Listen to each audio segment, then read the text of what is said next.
Hai teman, selamat datang di channel Sekate New. Jangan lupa pada teman-teman untuk like, komen, dan subscribe supaya tidak ketinggalan update dari channel ini. Mimin ucapkan terima kasih. Selamat menyaksikan. Terpaksa menikahi Pak Ustadz season 3 bab 125. Rumah yang akan ditempati oleh Bu Aini tidak terlalu besar, namun sangat nyaman karena ada taman kecil yang terawat di depan rumah. Di dalam rumah itu terdapat 2 kamar tidur dan kamar mandi dalam, ruang tamu dan juga ruang dapur. Isinya sangat lengkap, hanya tinggal menempati saja. Rumah itu juga tempatnya tidak jauh dari minimarket dan juga pasar. Dekat juga dengan jalan raya. Matiin mencarikan tempat yang nyaman untuk ibunya. Semarah dan sekecewa apapun Matiin pada sang ibu, ia tidak akan membalas dengan hal yang sama. Matiin berharap setelah kemarin ditegur, Bu Aini tidak akan lagi berbuat macam-macam. Namun sepertinya harapan Matiin itu tidak akan terwujud. Mungkin jika Pak Edi dan Bu Desi tahu Bu Aini seperti ini, mereka tidak akan membiarkan Bu Aini bertemu dengan Matiin.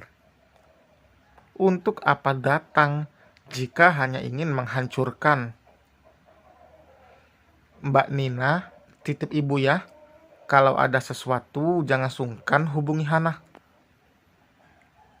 Iya, kamu percayain aja ibu kamu sama Mbak. Kalau gitu saya pamit dulu Mbak. Matiin langsung pergi ke tempat kerjanya.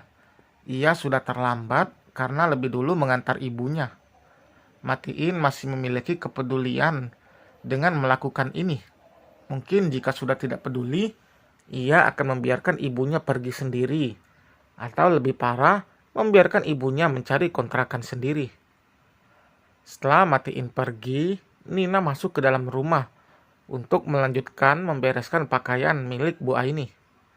Sebelumnya Hana sudah memberikan pesan pada Nina untuk tidak menanggapi jika ada perkataan Bu Aini yang tidak enak di hati. Lebih baik Hana lebih dulu memberitahu agar Nina tidak kaget nantinya. Bu, makan siang nanti ibu mau makan apa? Tanya Nina, mulai pembicaraan sambil memindahkan baju ke dalam lemari. Ikan goreng, cumi sama capcay, jawab Bu Aini. Ia sama sekali tidak melirik Nina karena sedang sibuk dengan ponselnya. Ia sudah lama tidak menggunakan benda canggih itu, dan saat Matiin membelikannya, tentu Bu Aini sangat senang. Ia melihat tas yang dijual secara online.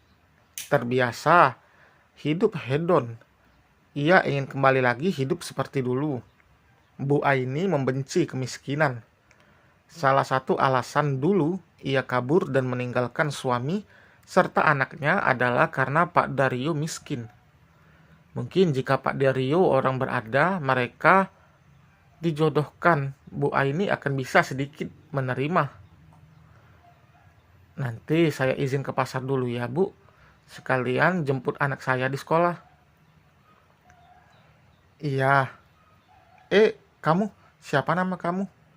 Kini Bu Aini menatap Nina. Nina, Bu.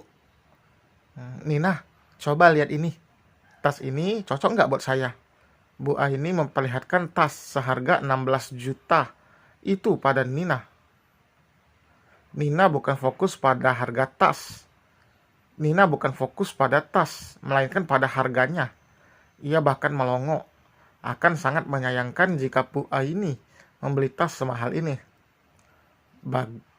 Bagus Bu, ibu mau beli itu buat hadiah? Enak aja buat hadiah. Ya buat saya sendiri dong. Saya udah lama gak belanja-belanja kayak gini. Nanti saya mau minta Matiin buat beliin. Sayang uangnya kalau dibeliin tas seharga belasan juta. Seletuk Nina. Ia tidak seperti Nina yang pendiam. Ia tidak seperti Nita yang pendiam. Kenapa kamu yang harus mikirin? Ini kan uang anak saya. Nina hanya menggelengkan kepalanya. Alika saja yang Nina tahu adalah orang kaya, tidak pernah membeli tas semahal itu. Nina tahu karena ia lama sekali bekerja di rumah Alika. Bukan tidak pernah membeli barang mahal. Saat membeli pun tidak akan memilih barang yang harganya terlalu menguras kantong, apalagi jika barangnya jarang dipakai. Apa Bu Aini judes juga ya ke Hana? Batin Nina. Ia jadi penasaran sikap Bu Aini pada Hana. Karena sikap Bu Aini padanya saja langsung berubah. Padahal tadi pada matiin ia bicara dengan lembut. Jika sampai Nina melihat langsung sikap Bu Aini pada Hana, Nina jelas tidak akan tinggal diam. Ia menyayangi Hana seperti adiknya sendiri. Nina membantu merawat Hana dari Hana kecil. Jadi wajar ia menyayangi anak-anaknya Alika. Tadi Umi nanya soal ibu yang pindah rumah. Sebelah alis Matiin terangkat mendengar penuturan istrinya. Kamu cerita ke Umi? Enggak, Umi bilang nggak sengaja ketemu Mbak Nina tadi pagi. Aku cuma bilang buat kenyamanan bersama, ibu tinggal di rumah yang lain. Hana tidak mau membuat suasana semakin keruh. Apalagi ia tahu ibunya seperti apa. Alika tidak akan terima melihat anaknya diperlakukan seenaknya oleh Bu Aini. Jika dihadapkan dengan Alika, sudah pasti Bu Aini akan kalah. Mungkin di mata Bu Aini, besannya itu terlihat kalem. Tapi jika sudah diusik, sama saja dengan membangunkan singa yang kelaparan.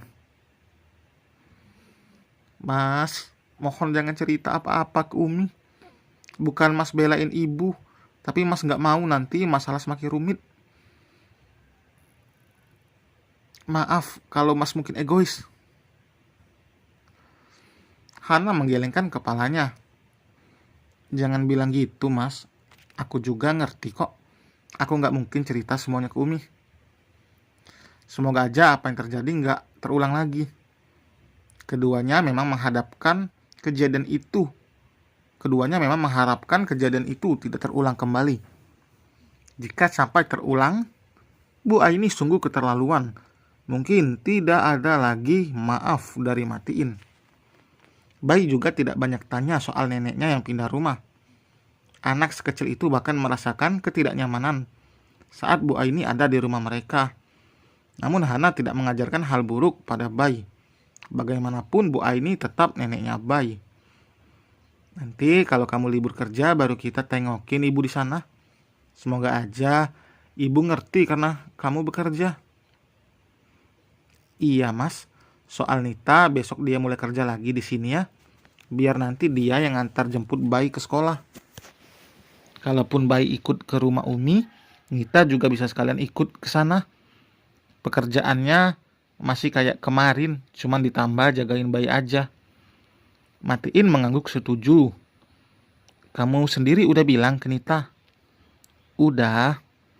Hana merasa tidak enak jika Nita harus kehilangan pekerjaan karena mempertahankan harga dirinya. Bahkan Nita dengan tegas menolak keinginan Bu Aini. Hana tidak bisa bayangkan jika Nita menyetujui. Setelah mengantarkan Sevim ke sekolah, Alika sengaja meminta pada Nina untuk mengirimkan alamat rumah baru Bu Aini. Alika ingin bertemu dengan besannya itu. Bukan bermaksud mencari masalah, hanya saja ia merasa ada yang tidak beres. Alika sengaja datang tanpa memberitahu Bu Aini terlebih dahulu. Mobil Alika terparkir di seberang rumah yang ditempati Bu Aini. Bu Aini tidak menyadari keberadaan Alika karena kaca mobil yang gelap. Dan Bu Aini juga tidak tahu jika itu adalah mobil besannya. Kemarin saya lihat ibu baru pindah. Maaf ya baru bisa nyapa sekarang. Ini ada kue buat ibu. Seorang wanita berpakaian minim dengan tubuh berisi menghampiri Bu Aini dan duduk di kursi depan rumah. Alika masih bisa mendengar jelas percakapan yang ada. Aduh, kok repot-repot. Makasih ya, Dek. Rika, Bu. Nama saya Rika. Wanita bernama Rika itu mengulurkan tangannya dan langsung disambut oleh Bu Aini. Aini, panggil aja Tante Aini. Mari duduk. Awalnya tidak ada kecurigaan karena mereka berdua bicara basa-basi. Namun ada perkataan Bu Aini yang membuat Alika heran. Rika udah punya suami. Boro-boro Tan, aku malah ditinggal sama calon suami aku. Dia pergi sama cewek lain. Sabar ya. Nanti juga kamu dapat jodoh yang lebih baik. Kalau jodohnya kayak anak tante sih aku mau. Gurau Rika sambil tertawa kecil. Yang kemarin itu anak tante kan? Iya, namanya Matiin. Emang kamu beneran mau sama anak tante? Tapi dia udah punya istri loh. Anaknya 1. Tapi sayang, istrinya nggak bisa lagi kasih anak. Istrinya mandul. Tangan Alika mengepal kuat mendengar apa yang dikatakan Bu Aini. Dengan emosi yang membuncah, Alika turun dari mobil. Bu Aini sedang mengobrol dengan Rika. Jelas kaget karena Alika tiba-tiba datang. Besan, ada di sini ternyata. Kenapa nggak bilang-bilang? Kalau tahu kesini, saya siapkan makanan. Bu Aini berucap dengan ramah pada Alika, yang sama sekali tidak menampakkan senyum sedikit pun. Anda jangan main-main, Bu. Apa tadi maksudnya mengatai anak saya mandul? Terus apa maksud Anda meminta wanita lain untuk jadi istrinya Matiin? Bu Aini menghela napas berat. Kayaknya kamu udah dengar ya apa yang tadi saya bicarakan dengan Rika. Saya emang mau cari istri baru buat Matiin, biar Matiin bisa punya banyak anak. Alika menyeringai. Punya hak apa Anda mencarikan istri baru untuk Matiin? Anda nggak berhak ya buat ikut campur dalam urusan rumah tangga Hana dan Matiin. Mereka bahagia dengan kehidupan mereka saat ini. Bahagia dari mana kalau punya istri nggak normal gitu? Alika mengancungkan jari telunjuknya. Jaga mulut kotor Anda. Saya masih menghormati Anda sebagai ibunya Matiin. Dada Alika kembang kempis menahan amarah. Hana itu cuma mau harta anak saya. Bawa pulang anak kamu itu biar saya bisa menikahkan Matiin dengan wanita yang sempurna, tidak mandul seperti... Tamparan kencang mendarat di pipi Bu Aini, membuat wanita itu terhuyung hingga terjatuh di lantai. Rika yang melihat itu membantu Bu Aini untuk berdiri. Namun sebelum Bu Aini benar-benar berdiri, Alika mendorong Rika dan kembali melayangkan tamparan di pipi kiri Bu Aini. Kedua pipi wanita parubaya itu kini sudah mendapat jatah sampai sudut bibirnya mengeluarkan darah. Dengarkan baik-baik. Anda mencari istri lain untuk Matiin belum tentu akan membuat Matiin bahagia. Yang ada malah sengsara. Satu hal lagi yang harus Anda ketahui. Hana lebih kaya daripada Matiin. Sombong, teriak Bu Aini sambil meringis. Wajar saya sombong pada orang seperti Anda. Jika Matiin tidak menikah dengan Hana, belum tentu dia ada di puncak kesuksesannya sekarang. Istri itu pembawa rezeki suaminya. Anda menikahkan Matiin kembali, belum tentu Matiin tetap sukses. Ingat, beda istri, beda rezeki. Alika menahan tangan Bu Aini yang menghempaskannya. Bu Aini berniat melawan Alika yang jelas tenaganya lebih besar. Nina sedang tidak ada di rumah, jadi ia tidak melerai, sedangkan Rika hanya menjadi penonton saja. Beruntung Pak Dario lepas dari benalu seperti Anda. Mungkin kalau Pak Dario masih dengan Anda, hidupnya akan terus sengsara. Ini peringatan untuk Anda. Kalau Anda masih mengusik rumah tangga anak saya pastikan apa yang Anda dapatkan lebih dari sekedar tamparan. Perkataan Alika begitu pedas, membuat bola mata Bu Aini membeliak, saking tidak percayanya dengan perkataan sang besan. Tidak menyangka besannya akan segarang ini. Dan selesai teman, terima kasih telah mendengarkan, terima kasih telah berkomentar, terima kasih telah like, terima kasih telah subscribe. Kami ucapkan terima kasih, sampai berjumpa di bab berikutnya. Bye.